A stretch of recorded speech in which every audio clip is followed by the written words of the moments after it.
কখনো কখনো কৃত্রিমতাও উষ্ণিস হয়ে ওঠে প্রকৃতির।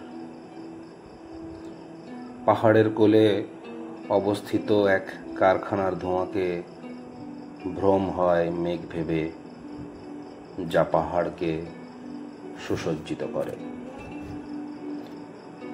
মানুষকে দেখেও ভ্রম হয়। যে মানুষ মাথার ভেতরে আগ্নেয়গিরি নিয়ে বসে থাকে, তাকে আপাতদৃষ্টিতে ধ্যানমগ্ন মনে হয়। যে পাহাড়ের পাদদেশে মৃত্যু অপেক্ষা করছে, তাকে দেখে মনে হয় শিয়রের ফুল।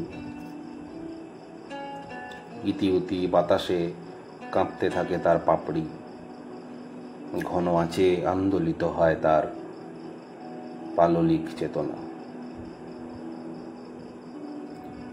আমি এক ভঙ্গিল প্রভাতের অপেক্ষাতে থাকি,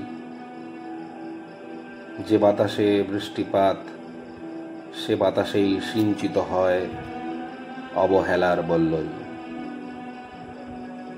এই ধূসর উপত্যকায় সন্ধে নামে ঝুপ করে লোডশেডিং এর মতো।